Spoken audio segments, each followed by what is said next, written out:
तालुक्याचे भाग्यविधाते स्वर्गीय डॉक्टर भाई गणपतरावजी देशमुख साहेब, स्वर्गीय काकासाहेब यांच्या पुण्यस्मृतीस विनम्र अभिवादन करतो. परंपरेने चालत आलेली आपली शेतकरी कामगार पक्षाची आणि दीपक आबा गटाची युती आणि मागच्या 25-30 वर्षामध्ये स्थानिक स्वराज्य संस्थेच्या निवडणुकीला सामोरे जात असताना आपण ती आघाडी केली होती आणि त्याच पद्धतीनं आबासाहेबांच्या निधनानंतरची ही पहिली पंचायत समितीची आणि जिल्हा परिषदची निवडणूक आहे. आणि या निवडणुकीत सुद्धा आपण दीपक आबा गटांसोबत युती आघाडी केली आणि सांगोला तालुका विकास आघाडी ही नोंदणी केली आणि या आघाडीचे उमेदवार जिल्हा परिषद गटाचे उमेदवार सन्माननीय सूर्यादित्य दीपक आबा साळुंखे पाटील, या वाडेगाव पंचायत समिती गणाच्या उमेदवार सन्माननीय वंदना भरत शेळके यांच्या प्रचाराच्या निमित्ताने मंचावर उपस्थित सन्माननीय दीपक आबा, सन्माननीय गिरीशभाई, सन्माननीय भरतजी शेळके आणि या गावातले सर्व आजी माजी सरपंच, उपसरपंच, विविध विकास सोसायटीचे सर्व चेअरमन, व्हाईस चेअरमन, संचालक मंडळ, ग्रामपंचायतीचे सर्व सदस्य, तंटामुक्ती समितीचे सर्व अध्यक्ष, आजी माजी अध्यक्ष, उपाध्यक्ष, सर्व वडीलधारी मंडळी, माता भगिनी, तरुण सहकारी मित्र, शेतकरी कामगार पक्ष हा या तालुक्यामध्ये तुमच्यासारख्या निष्ठावंत कार्यकर्त्यांच्या जीवावर आणि विशेष करून मागच्या 3-4 पिढ्यापासून हा विचार स्वर्गीय आबासाहेबांनी जपत असताना तो विचार जपण्यासाठी तुमच्यासारख्या गावातल्या 3-4 पिढ्यांनी हा विचार जपण्याचं काम केलं. पुरोगामी विचार, शिवशाहू फुले आंबेडकरांचा विचार आपल्या या गावामध्ये तळागाळात रुजवण्यासाठी तुम्ही सर्वांनी कष्ट घेतले. स्वर्गीय आबासाहेबांच्या निधनानंतर तुमच्यासारख्या निष्ठावंत कार्यकर्त्यांनी मला थांबवलं, असू द्या बसू द्या, आणि माझं वैद्यकीय शिक्षण बाजूला ठेवा आणि या तालुक्यामध्ये पक्षाचं काम करण्याची विनंती तुम्ही केली आणि तुमच्या विनंतीला मान देऊन मी थांबलो. तुमच्यासारख्या कार्यकर्त्यांच्या जीवावर माझ्यासारख्या तरुण कार्यकर्त्याला विधानसभेमध्ये पाठवण्यासाठी तुम्ही सर्वांनी अहोरात्र रात्रीचा दिवस करून कष्ट घेतला आणि या राज्यामध्ये शेतकरी कामगार पक्षाचा एकमेव आमदार म्हणून माझ्यासारख्याला तुम्ही त्या ठिकाणी पाठवलं, याची जाणीव मला आहे. आज राज्यामध्ये शेतकरी कामगार पक्ष आपल्या तालुक्याचं प्रतिनिधित्व करत असताना तुम्ही त्याच्यासाठी कष्ट घेतलेलं. स्वर्गीय आबासाहेबांचं सावा आणि देवळ हे या भागातलं लाडकं गाव होतं. या गावासाठी स्वर्गीय आबासाहेबांनी त्यांच्या 50-60 वर्षाच्या राजकीय आणि सामाजिक जीवनामध्ये तुमच्या 3-3, 4-4 पिढ्यांची सेवा करत असताना या दोन्ही गावांना काही कमी पडू दिलं नाही. भाषणामध्ये सभापतींनी सांगितलं, दीपक आबांनी सांगितलं, या तालुक्याला दुष्काळग्रस्त तालुका हे बिरुद चिटकवलं होतं आणि ते पुसून काढण्यासाठी तुम्हा सर्वांना सोबत घेऊन 28-30 वर्ष स्वर्गीय आबासाहेबांनी पाणी परिषदा घेतल्या आणि टेंबू म्हैसाळ सारखी योजना वास्तवात आणली. निरा उजवा कालवा या तालुक्यामध्ये पाणी देऊ लागला आणि त्याच्यानंतर या तालुक्यातली 70-75% शेतजमीन ओलिताखाली आली. आज दुष्काळग्रस्त तालुका ही बिरुद पुसून निघालेला आहे. या तुम्ही 72 साली जे कोणी जिवंत होतं आणि ज्यांना कळत होतं अशी ज्येष्ठ मंडळी या ठिकाणी असतील, गावात असतील, त्यांना विचारा. त्यावेळेस स्वर्गीय आबासाहेबांनी आपल्या तालुक्यातल्या गोरगरीब जनतेच्या हाताला काम दिलं आणि त्या कामाच्या माध्यमातून मिळणाऱ्या अर्थार्जनामुळं आपल्या तालुक्यातल्या गोरगरीब जनतेचा संसार सुखाने करता आला. 90च्या दशकामध्ये या तालुक्यात वेगळी क्रांती आली आणि त्यानंतर रोजगार हमीच्या माध्यमातून आपल्या या माळ रानावरती डाळिंबाच्या बागा अनंताने हिरव्यागार फुलू लागल्या आणि आपल्या तालुक्यातलं डाळिंब हे देशात नाही तर जगाची बाजारपेठ त्या डाळिंबाने काबीज केली. डाळिंब झाडं उपलब्ध करून देण्यापासून, डाळिंब लावण्यासाठी खड्डा खणण्यापासून सर्व अनुदान रोजगार हमीच्या माध्यमातून तुम्हाला दिलं गेलं. या तालुक्यातल्या डाळिंबग्रस्त शेतकऱ्यांना तेलाचा एखादा डाग जरी डाळिंबावरती पडला तर प्रत्येक विधानसभेच्या अधिवेशनामध्ये स्वर्गीय आबासाहेबांनी जी सरकार होती त्या सरकारकडून भांडून कोट्यावधीचं अनुदान तुमच्यासारख्या गोरगरीब कष्टकरी शेतकऱ्यांना मिळवून देण्याचं काम स्वर्गीय आबासाहेबांनी केलं.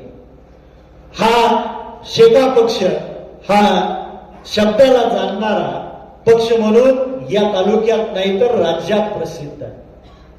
आपल्या 24च्या विधानसभेच्या निवडणुकीमध्ये ज्यांनी ज्यांनी आपल्याला सहकार्य केलं, ज्यांनी ज्यांनी खारीचा वाटा उचलला, त्यांचं उपकार फेडणारा हा आपला पक्ष आहे. आणि त्याच पद्धतीनं अतुल पवारांनी आपल्या विधानसभेच्या त्या निवडणुकीमध्ये खारीचा वाटा उचलला होता आणि आपण त्यांना शब्द दिला होता त्यांचं ऋण फेडायचं पक्षावरती आणि माझ्यासारख्या तरुणांवरती काम होतं.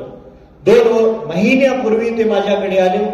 त्यांनी विचारलं जवळा गट सोडू शकता का? मी स्पष्टपणे नाही म्हणून सांगितलं, कारण दीपकाबांसोबत आघाडी झाली होती आणि त्याच्यामुळं दीपकाबांना विचारून सोडणं गरजेचं होतं. त्याच्यामुळं मी सांगितलं. त्याच्यानंतर ते दीपकाबांकडे मागच्या 2 महिन्यात 8-10 वेळा भेटले असं त्यांनीच, आम्ही ज्यावेळेस मिटिंगला बसलो त्यांनीच सांगितलं.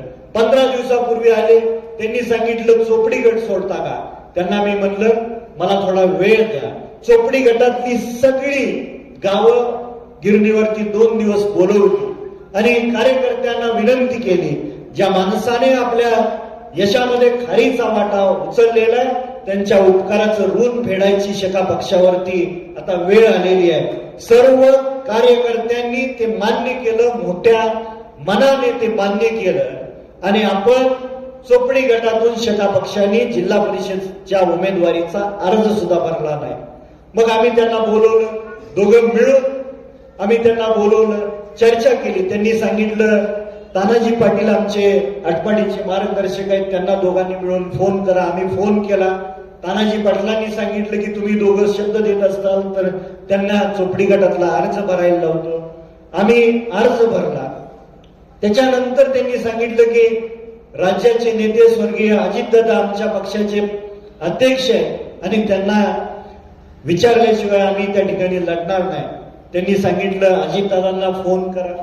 आम्ही दोघांनी फोनवरनं संभाषण केलं आणि अजितदादांना विश्वास दिला की परंपरेने 60 वर्ष चोपडी गट हा शेका पक्षाचा लाल बावट्याचा बालेकिल्ला आहे आणि हा चोपडी गट आम्ही सोडायला मोठ्या मनाने तयार झालेलो आहे. अजितदादांना सांगितलं आम्ही दोघंही त्यांच्या निवडणुकीत हिरहिरीने भाग घेऊ आणि त्यांच्यावरती गुलाल टाकण्याची जबाबदारी आम्ही दोघांनी स्वीकारलेली आहे. अजितदादांनी सांगितलं ठीक आहे, मी खाली तालुका अध्यक्षांना तसा सूचना करतो.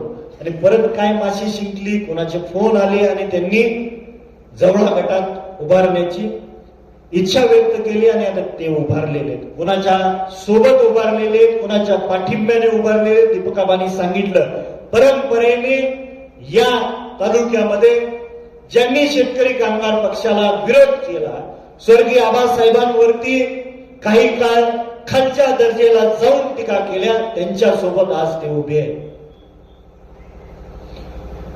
आणि मग याच्यातून वासूद रोडला एक सभा घेतली.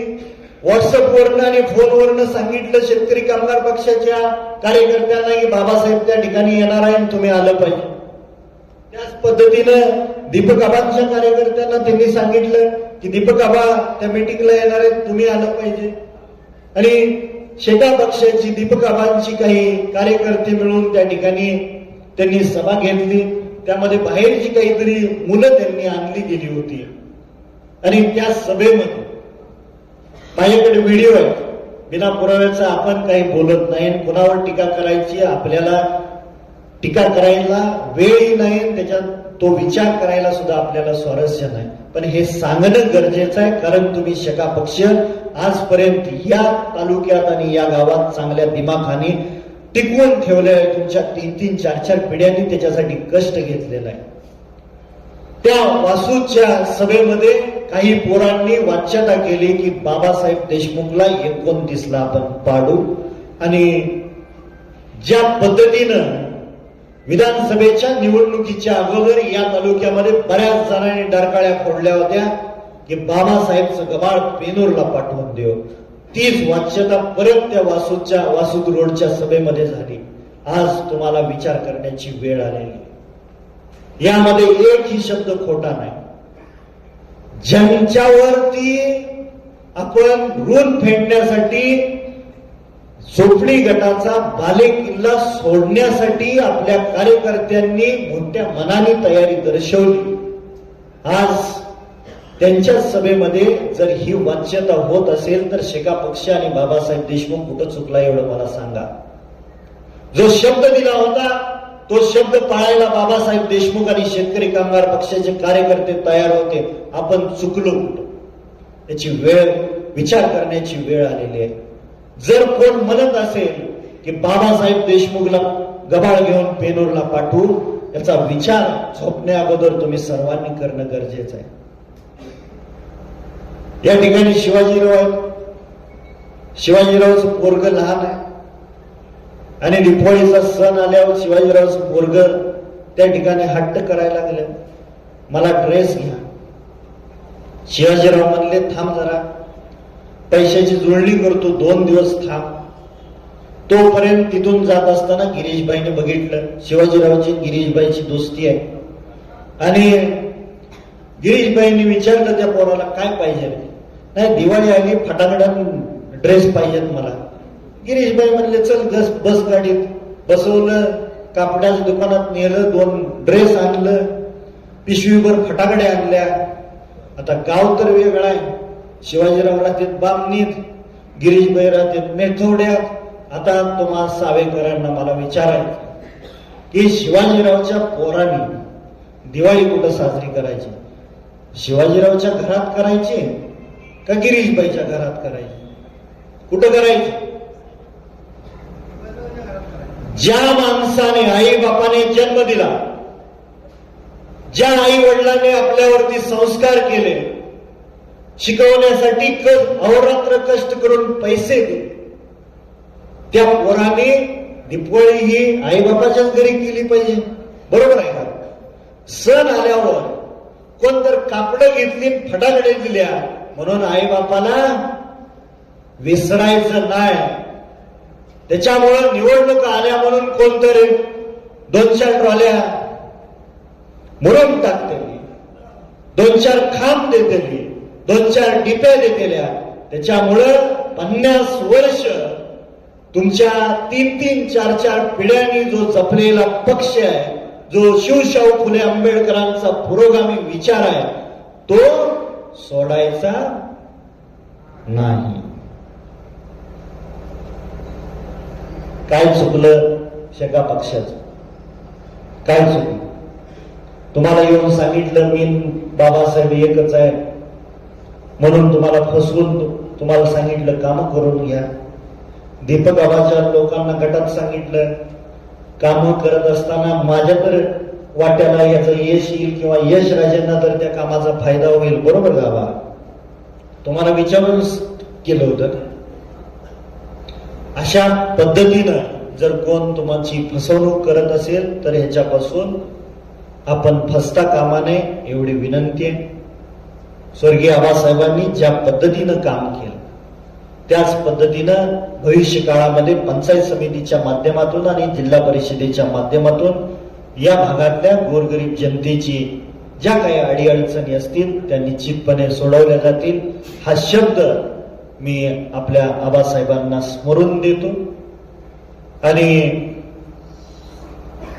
ज्या पद्धतीनं विधानसभेला खूप कष्ट घेऊन तुम्ही मला निवडून देत असताना मतदान रूपी आशीर्वाद दिले, त्याच पद्धतीनं जिल्हा परिषद गटाचे उमेदवार सन्माननीय सूर्यादित्य आणि पंचायत समितीच्या उमेदवार सन्माननीय वंदनाताई यांच्या नावासमोरचं चिन्ह आहे नारळ. त्या नारळासमोरचं बटन दाबून भरघोस असा मतदान रूपी आशीर्वाद द्यावा एवढी विनंती करतो. आपण सर्वजण मोठ्या संख्येने उपस्थित राहिला त्याबद्दल सर्वांचं अंतःकरणपूर्वक आभार मानतो. थांबा, कोणी उठू नका थांबा.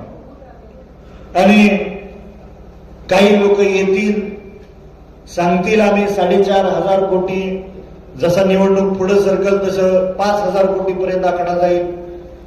पांढरे अजून जरा 2-4 दिवस गेले की 6,000 कोटी पर्यंत आकडा जाईल. आपल्या गावाला यातला 1ही रुपया मिळालेला नाही एवढं लक्षात ठेवा.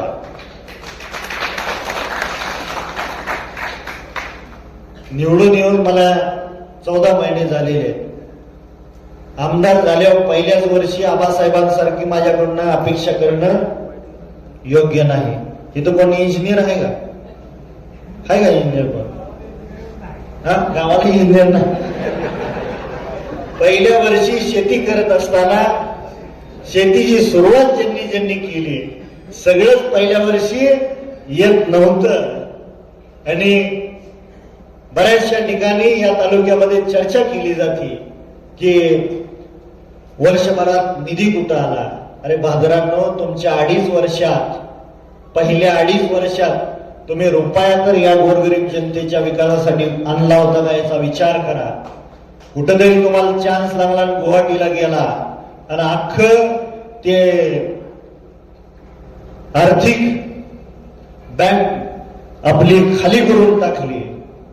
जिथं गरज नव्हती त्या ठिकाणी तुम्ही कामं न करता पैसे उचलले. फक्त टीका करण्याची शका पक्षाची रीतिरिवाज नाही, विचार नाही. त्याच्यामुळं मी खूप संयमाने घेतो. फक्त मला बोलायला भाग पाडू नका. आज या राज्यामध्ये सरकारच्या माध्यमातून भविष्य काळामध्ये निश्चितपणे निधी येईल आणि तुमची पूर्ण कामं करून देण्याची जबाबदारी आबासाहेबांना स्मरून मी तुम्हाला विश्वास देतो आणि थांबतो. जय हिंद, जय महाराष्ट्र. माझ्यानंतर धनंजय शेळके साहेब आपल्याला बोलतो. वेळ झालेला आहे, जास्त बोलत नाही. या व्यासपीठावरील आपले लाडके तरुण तडफदार आमदार आदरणीय बाबासाहेब देशमुख, तसेच आपल्या आबासाहेबांच्या सोबत गेल्या 25-30 वर्षापासून खांद्याला खांदा लावून तालुक्याच्या विकासासाठी झटलेले आदरणीय दीपक आबा, तसेच या विभागातील सर्वांच्या सतत संपर्कात असून पक्षाचं मनोभावे काम करणारे गिरीजी, आपले आजपासून सकाळ दोन्ही आमदार साहेबांनी ज्यांना पदवी दिली, तडफदार तोफ म्हणून आपल्या गावचे लाडके संतोष देवकते आणि इतर सर्व मान्यवर, जमलेले सर्व मान्यवर, आपल्या समोरच्या जिल्हा परिषद गटामध्ये निवडणुकीला उभा असलेले यशराजे साळुंके पाटील आणि आपल्या गावच्या सुनबाई वंदनाताई शेळके आणि जमलेले सर्व बिंदराव. मी फक्त यशराजेबद्दलच बोलतो, वंदनाताईबद्दल बोलायची गरज नाही. तुम्हाला माहितच आहे आमच्या घराण्याचं काय तुमच्यासाठी योगदान आहे, काय नाही, तुमच्याशी माझे कसे संबंध आहेत हे सर्वांनाच माहित आहे. आबा मी यांना अट घातलेली होती, सगळे गट तट एकत्र येऊन जर निवडणूक लढवायची ठरवलं असेल तरच आपण यात पुढे जायचं आहे. आणि मला अभिमान आहे, त्या दिवशी माझा खरं अंगावर काटा आला.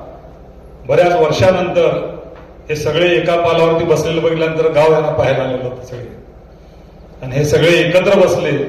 अगदी सगळ्या लोकांचा एक उत्साह बघितल्यानंतर आम्हाला सगळ्यालाच वाटलं की आपण ही निश्चितपणे उमेदवारी घ्यावी. आणि त्यांना दुसरा प्रश्न केला होता, या उमेदवारीचा मी आयुष्यभरात भरपूर काय भोगलेला आहे, कित्येक वर्ष लाल दिव्याच्या गाडीत फिरलोय, मला काही सत्तेचा मोह नाही. जर माझ्या उमेदवारीवरून जर गावाला काय फायदा होत असेल, तालुक्याला फायदा काय होण्यासारखा असेल तरच मी उमेदवारी घेईन. त्यावेळेला सर्वांनी सांगितलं हा तालुक्याला फायदा होण्यासारखा आहे, गावाला फायदा होण्यासारखा आहे, तुम्ही यामध्ये पडा असं सगळ्यांनी आग्रह केला. म्हणून आम्ही या ठिकाणी पडलो. आम्हाला दोघांनाही कल्पना होती, आपण म्हटलेलं आहे. तसंच यशराजेंच्याबद्दल मी तुम्हाला सांगतो, सगळ्यांनी सांगितलं असेल, पण मी एक पोलीस खात्याचा मनुष्य आहे, चौकस बुद्धीचा मनुष्य आहे. मी यशराजेंच्या बरोबर निवडणुकीच्या संबंधाने फिरतो. एकदम इनोसंट कोमल मनाचा मुलगा आहे. त्यांच्या विद्वत्तेबद्दल मी सहज चौकशी केली. मित्रांनो, त्यांनी भारतातल्या नामांकित विद्यापीठामधून लॉची पदवी घेतलेली आहे.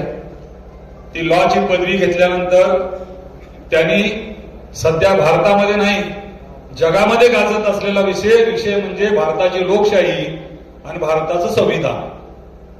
तर त्या भारताच्या संविधानाचा अभ्यास करण्याकरता आणि प्रॅक्टिस करण्याकरता या देशातला नामांकित विधितज्ञ राम जेठमलानी, त्यांचे चिरंजीव महेश जेठमलानी यांच्यासोबत यांनी संविधानाची सुप्रीम कोर्टमध्ये प्रॅक्टिस केलेली आहे.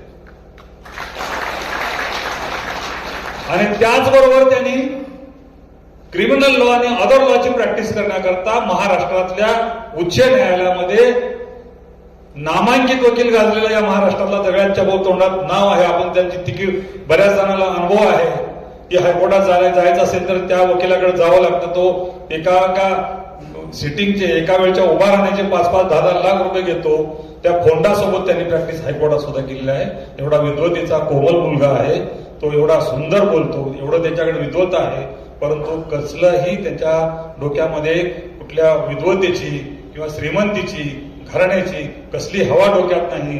जमिनीवर चालतात, एवढं साधेपण आहे. असा उमेदवार मिळणं आपण नशिबान आहोत. आणि निश्चितपणे दुसरं मी परत तुमच्यासमोर सांगतो, यांच्यासाठी म्हणून, आमच्या मॅडमसाठी म्हणून आपण सर्वांनी एक झालात.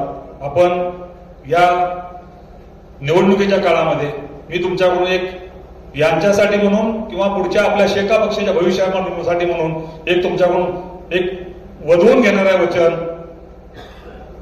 या भारतामध्ये सगळ्यात जास्त जे उमेदवार निवडून आले असतील त्याच्यामध्ये सर्वोच्च स्थानावरती वर्ल्ड बुकमध्ये नोंदणी असलेले आपले आदरणीय आबासाहेब. हे का झाले आबासाहेब? तर त्याने आयुष्यभर त्यांचा विचार जो सर्वसामान्य लोकांच्यासाठी, सुरक्षेसाठी, गोरगरिबांच्या इच्छेसाठी, गोरगरिबांच्या विकासासाठी स्वतःचं आयुष्य त्यांनी तन मन धनाने अर्पण आपल्यासाठी केलं. कधीही सूट बुटन हे ते उंची ह्याच्यामध्ये किती राहिले नाहीत. तुम्हाला तर माहित आहे, सगळ्या जगामध्ये त्यांना म्हणतात एसटी वाहनपथकांना एकमेव आमदार म्हणून आपल्या आबासाहेबांचं नाव घेत होते. त्या आबासाहेबांचे विचार घेऊन जाण्यासाठी म्हणून आपण सर्वांनी म्हणून आपल्या लाडक्या उमेदवारांना, बाबासाहेबांना आपण निवडून दिलंय. बरोबर आहे का?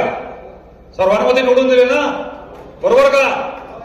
मग आता मला सांगा, जर बाबासाहेबांना कोण धमकी देत असेल तर त्या आबासाहेबांच्या विचारावर धमकी आहे ती तुम्ही सहन करणार आहे का? ती सहन करायची का आपण? हेच मला उत्तर पाहिजे. आपण ही सहन करायची नाही, बरोबर का? मला तेच उत्तर पाहिजे तुमच्याकडून. मी बाबासाहेब तुम्हाला एक वचन देतोय, दीपक आबा तुम्हाला पण सांगतोय आम्ही की आमच्या गावामध्ये शेतकरी कामगार पक्ष पिढ्यानपिढ्या रुजलेला आहे. या सावेगावची दखल अक्कलकोट तालुका घेतो. ही दखल घेत असताना जर असं कोण धमकी देत असेल तर आमचं गाव कदापिही सहन करणार नाही, हे मी ग्वाही देतो. आणि निश्चितपणे तुम्ही विकास करा, आम्ही तुम्हाला जास्तीत जास्त मतांनी निवडून देण्यासाठी वचनबद्ध आहोत. एवढंच बोलतो आणि माझे 2 शब्द संपवतो. सर्वजण आले, सर्वांनी फार चांगल्या प्रकारे कार्यक्रम केला, तुम्ही उपस्थिती चांगली दाखवली आणि आपण पण आमच्या गावामध्ये आशीर्वाद देण्यासाठी आलात. उमेदवारांना आम्ही आमच्यातर्फे आशीर्वाद देतो आणि माझे 2 शब्द संपवतो. सर्वांचे आभार. धन्यवाद.